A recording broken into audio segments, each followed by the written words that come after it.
you've been following the McFarlane Toys stuff on the channel, you know that I don't necessarily skew towards the digital stuff, but when you kind of blend it in with some of the physical figures, I'm willing to give it a chance, and I feel like I'm overdue for a revisit towards McFarlane Toys Digital. Especially since recently, when I visited WonderCon and I kind of attended the McFarlane Toys panel, they did kind of touch upon a little bit on the Phygital stuff. And one of the recent figures that have been making the rounds as far as having a really devoted base, making these things sell out quickly, would have to be some of the Silver Age figures. And there was a time where I was a little partial to that Joker figure, but then there were rumors going around about a classic-looking Two-Face, and you guys know me, I'm a huge Two-Face fan as far as Batman's Rogue Gallery. Beyond the Joker, next to him would have to be Two-Face as far as my favorite Batman villain because of the conflicted nature of the character. So I saw that they were bringing forward a classic McFarlane Toys Phygital Two-Face, and I was actually reached out to see if I wanted to cover this guy on the channel. So big full disclaimer and thumbs up and thank you to McFarlane Toys for sending over this specific Phygital for me to cover on the channel. And being that this is the classic interpretation of the Silver Age comics for Batman, they're gonna make it very, very clear that this is in fact the vintage style Two-Face because of the very, very abrasive color scheming that we have for Two-Face right here, complete with the complementary color wheel contrast of orange and purple over here, which definitely clashes. You know, they're basically the main reason for why the Lakers opted for a gold and purple clash for their uniforms, because it works well. And so naturally here, of course, you can make the argument that maybe this is plum, this is like the fruit, dragon fruit orange, etc. I don't know what the exact terminology for these specific shades of those colors are, but they definitely work with each other as far as a physical representation. Because I have to make it abundantly clear that I'm not the biggest fan of the Silver Age comics designs. Some work, and then others don't. Like Batman still looks good, Joker even still looks good. Two-Face is the one that just looks a little too out there, too crazy as far as, like I said, the color scheming. So when it comes to a visual aesthetic on the panels of those comics, I'm like, I get it, it's Two-Face, but it's assaulting to my specific eyes. And that's just me being very subjective and personal. Now, in action figure format, though, I gotta be honest, pulling him out of the box, kind of messing around with the body itself, and looking at this specific color scheming, I've actually warmed up to it. I really do like the purple and the gold in physical format here. It kind of pops off the figure itself, gives it a proper sense of presence, representation. Having this guy up on like a shelf next to all of the other Phygitals, whether they be from the Silver Age or from a different arc or wave altogether, he's still going to stand out and give, like I said, a little bit of added presence and charisma, so to speak, to that particular shelf, even though the body in and of itself is becoming very textbook Harvey Dent. If you look a little closer, you'll notice that after all, this is in fact the same sort of suited style body that they've been using for an awful lot of other characters, but specifically Two-Face. If I'm not mistaken, this is virtually the same body that was used for the Two-Face from the Batman Forever Build-A-Figure wave. And then prior to that, despite having a closed-off jacket on this one, we had an open jacket version for the Two-Face from the Dark Knight Trilogy version, only with a different sculpted jacket because he's got the shirt underneath exposed as well as the tie. But when you take the sleeves and the pants and even some of the shoes right here into consideration, you'll notice that you pretty much are dealing with the same sculpting as far as like the texture of the outfit, the wrinkles, the pockets, etc. It's pretty much the same material. It's going to be utilizing that same buck. So I feel like after a little while, this is going to do for Two-Face what the Nightfall body has been doing for an awful lot of different portrayals of Batman in recent times, specifically throughout all of 2024 at that point. However, what sets Silver Age apart would have to be, like I said, the purple and the orange, and then after all, the specific scheme they used for the scarred, acid-ridden version of Two-Face here. Of course, you're going to have a much more pastier color to the skin tone of the natural hand and half of his face, which is also sculpted and painted beautifully as far as being lifted from the comics with that combed over brown hair right there. Like I said, the pasty complexion. But when you turn it on over to the evil side, yeah, once again, even though it doesn't work for me in the comics, I really do like it here in 3D, realized in full 3D sculpted format. As far as the gray hair, or rather the silver hair, kind of just spiked out here in off to the sides, the wide eye, and then of course the scarred texture to the face, the exposed jaw, as well as the teeth inside. This is actually really doing it for me as far as that complexion. The only thing I'm a little nitpicky about would have to be how they kind of sketched in a little bit of that paint on over to the neck. It looks a little splotchy, but I do like the added swelling of like the trachea right there. I really do like that little welcome touch, as well as of course flipping, or rather inversing, the color scheme for the tie and the shoe and the shirt right underneath. And staying cohesive with that would have to be the left hand, which is also scarred with the green acid skin tone there, as well as the very infamous double-sided coin sculpted directly onto his fingers right there. So that's a pretty nice little touch. The only downside though is that having very bold and vibrant colors like this calls attention to some little scuffs and problems and errors. Specifically, it's funny because there's not really too many, but one I kind of already mentioned, which is a little bit of the fadiness to the way that the acid texture is sculpted onto the neck itself, but that's neither here nor there.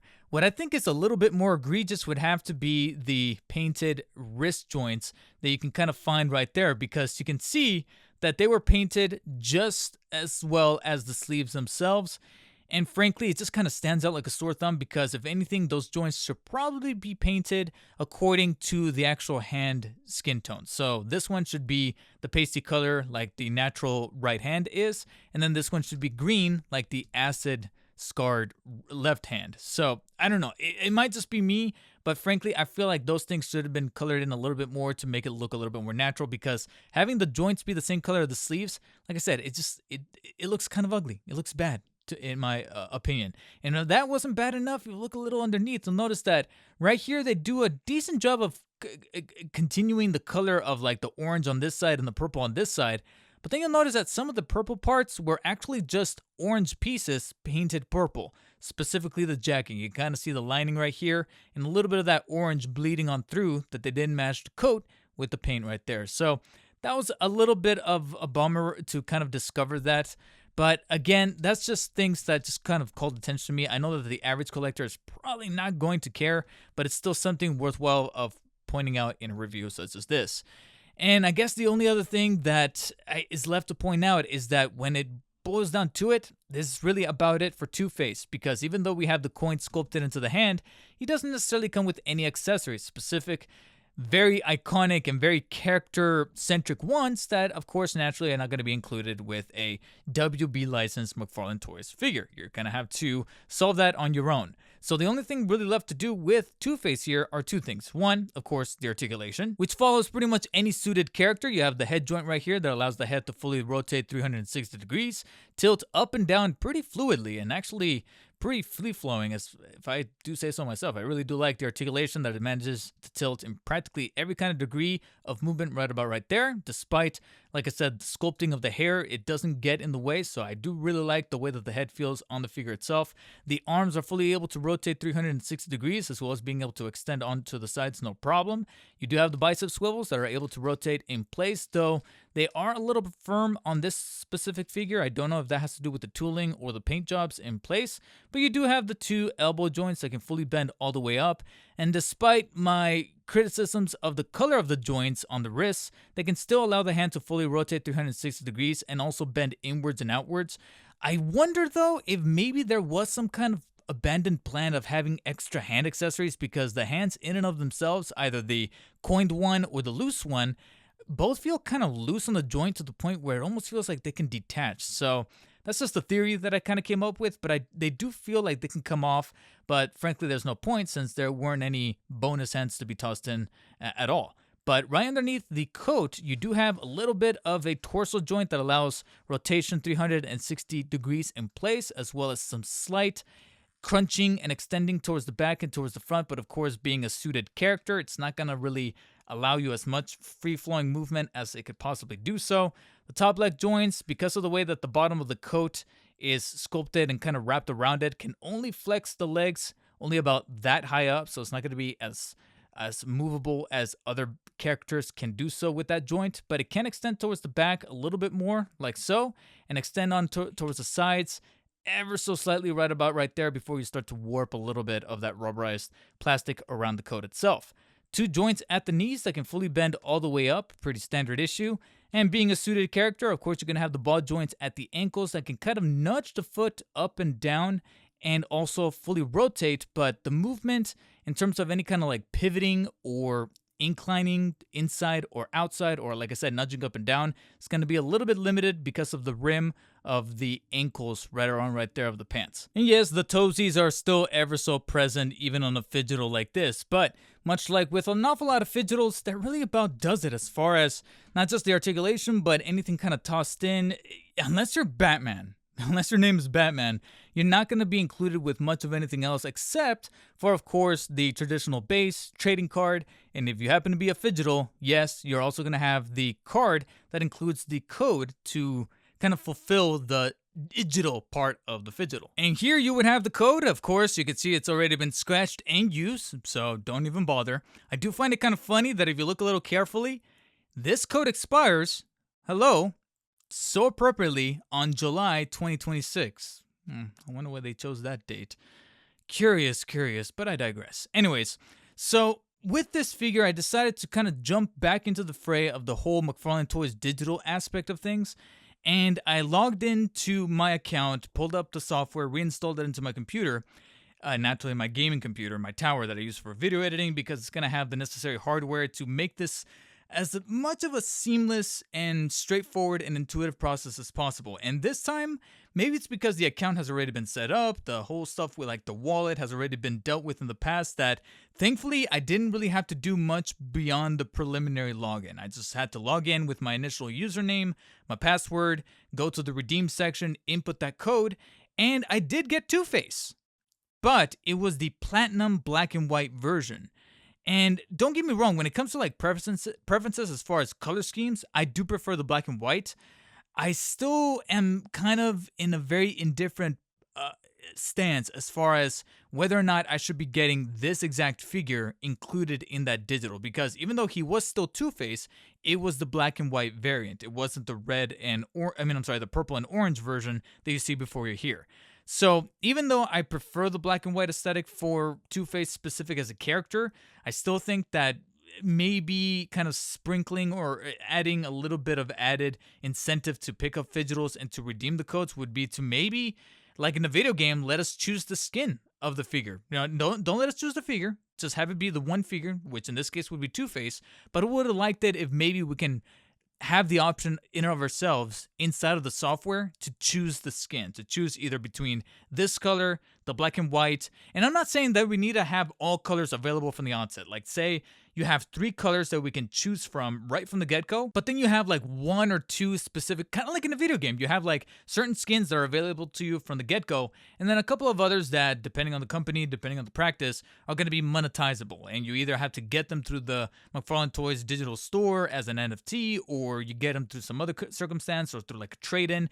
Give it that like collectability the same way we do in the physical world, as far as certain McFarlane Toys gold label figures being exclusive to just Target, and you have to seek them out at Targets.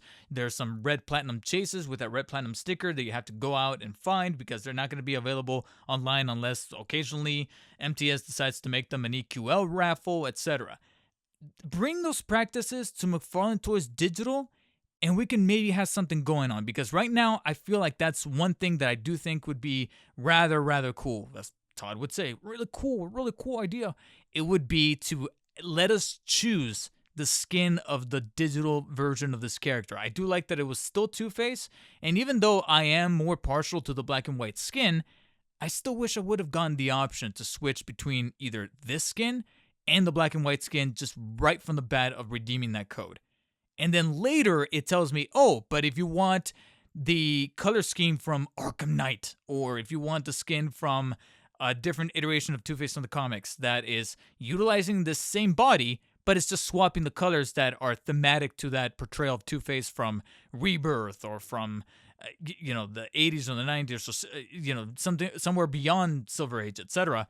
then you either pay this extra amount of like credits through your wallet, or you have to trade it in for this, or you have to attend this event through the Discord, etc.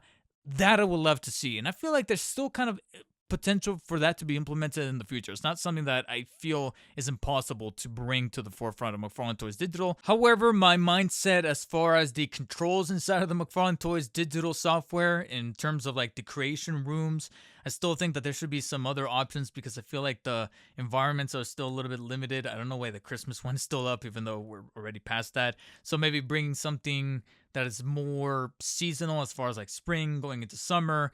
And then when it comes to the actual digital collectibles that are inside of the environment, I'm sorry, but I'm going to say it. I still wish that they should bring articulation to this format, as far as not just having these things be statues inside of that environment. And sure, I like the fact that I'm able to like scale them, make them as life size as I want them, or as small as like a collectible action figure like this, or rotate them, or kind of flip them around, have them floating in space, etc.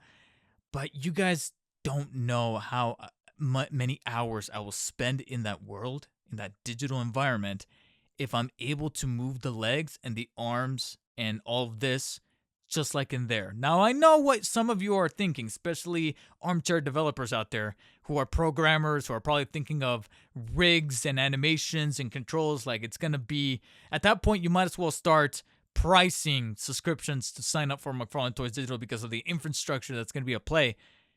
I'm sorry, but it's the one thing that will probably make me stick around even longer for McFarlane Toys Digital. Don't get me wrong, I still like to dabble ever so often when one of these is included, especially if the character in question is a Batman-centered character, whether it be Batman himself or an iconic character, an iconic villain like Two-Face or Joker.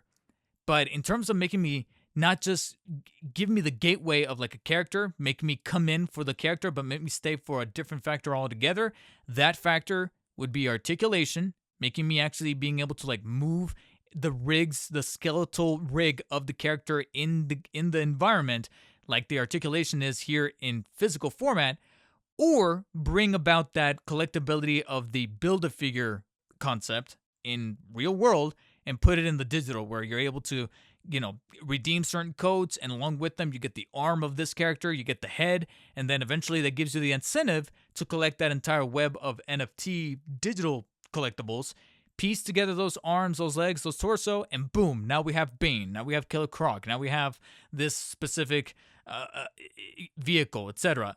That would just speak volumes, on top of, like I said, the concept or the system of articulation, letting me choose the skins, gamify this, and we have a winner with McFarlane Toys Digital. But that's just my take. For now, this figure right here definitely pops with its color scheming, but the articulation, the sculpting of the body, it is kind of been there, done that. And despite the novelty of the head sculpt, like I said, being much more vibrant in person, it didn't necessarily make me change my mind about how I feel about the Silver Age approach to Two-Face, looking a little too out there for my liking. And therefore, the McFarlane Toys Phygital Silver Age Two-Face is going to be getting a 6 out of 10 for me personally. Even with that said though, I'm still not going to close the door on the Phygital concept of McFarlane Toys DC Multiverse just yet. I'm still eager to see what they got cooking, at least for the remaining year and some change, should things be expiring soon when it comes to certain licenses. And if the Phygital stuff is going to be going on to the very end, as far as what I can tell from some of the reveals that were presented over at WonderCon, and then we got some more conventions and some more presentations coming in the line later on, maybe around Comic-Con time, there might be some more Phygitals tied to certain arcs from the comics, from the video games, multimedia, and if maybe they can, like I said, act on those Phygital concepts that I brought forward here and kind of presented in idea fashion, not just for DC stuff, but hell, if you kind of incorporate this whole stuff about articulation and collectability and skin swaps for even some of the Spawn stuff, or anything that's under the umbrella of McFarlane, Digital, or McFarlane Toys, or McFarlane as a company, or Image Comics, which he's a part of, there could be something there to, again, open the door for, people who probably aren't exposed to Spawn that way, and through MTD, they look at Spawn like, holy shit, I'm able to play around with this. There were a comic originally? Let me read the comics. And now you have digital comics inside there that could be redeemed for codes. I'm sorry, I'm just spitballing here. If you guys have any kind of ideas to kind of make McFarlane Toys Digital even better than what it already is, whether it's within the DC universe or the Spawn universe or anything like that, I'm eager to see if any of you guys have any suggestions down in the comment section below. And while you guys are down there, hit the thumbs up button if you enjoyed this review, thumbs down if you did not. And as always, stay humble and take care.